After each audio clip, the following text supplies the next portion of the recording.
beautiful day today, and today's video we're going to show you guys how to make an Ethiopian snack called Dabo Kolo. This recipe is so easy and it's very, very, very tasty. So let's get started. So what we have here is about 1 cup of water, about 2 cups of 2.5 cups of flour, some food coloring. This is not really it's optional to have it, and you could do any colors, but we have red, yellow, and green. You're gonna need some about 3 tablespoons of oil and about 4 tablespoons of sugar, some salt. You're going to need some 3 tablespoons of baking powder. You're going to need a bowl and a whisk, and you're going to need a cutting board, a rolling pin, and a frying pan.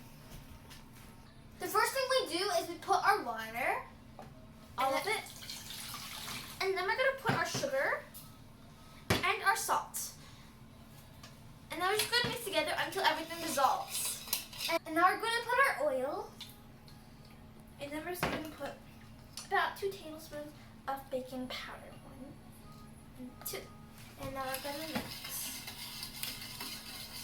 until it combines.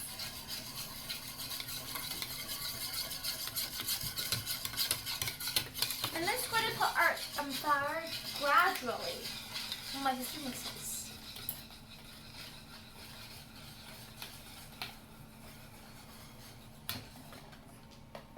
As you can see, we made our dough and we separated it into 3 different sections. And now we're going to put our food coloring. So I'm going to put red and I'm going to put yellow.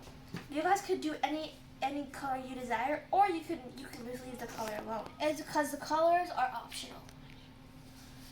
And now we're just going to mix with a glove because you don't want it to stain you.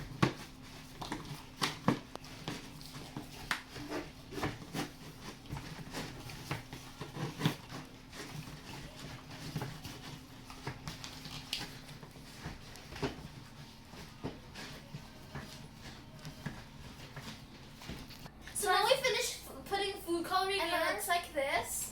So now we're just going to put one of the first color, and then we're just going to roll it. And we're going to roll it with a rolling pin.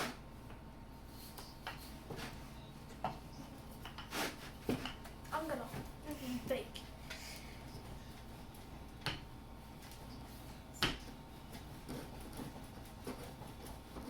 So now we cut it in half and we roll and make until it's thin, and it looks like this. So now you get a knife.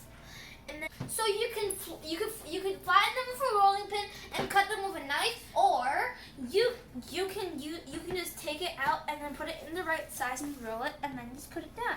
It's your choice.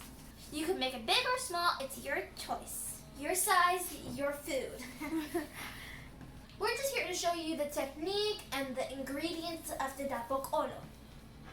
So now we rolled our dough into little balls, and now we're going to bake them in our frying pan.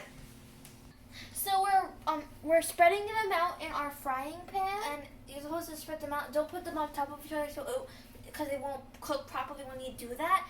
So we're going to close the lid. So we close the lid, and it has to cook for about 5 to 7 minutes. So every once in a while you have to mix them so it doesn't get burnt only in one side. So we finished roasting our Dabo Kolo, and it looks like this. So our final step to making this is to spray some of this you could spray, and you could use any other kind of oil you want, and then you just mix it. After that, I sprayed oil on my hands, so I'm gonna take a little bit. You take so I took some of the Dabo Kolo, and you spray some oil on your hands. After that, you just rub it. And so it could be like a little shiny. Oopsies. After that, you just put it over there and do that until everything is gone. And you can use any type of oil you prefer. So we scrubbed our Dabo Kolo with some canola oil, and it now looks shiny and crunchy. Now it's going to taste it. And so then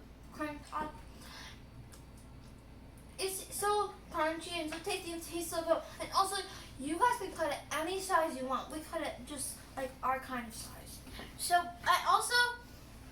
we hope you enjoyed this video, and don't forget to subscribe and share with all your friends and family. And don't just watch this video, make it!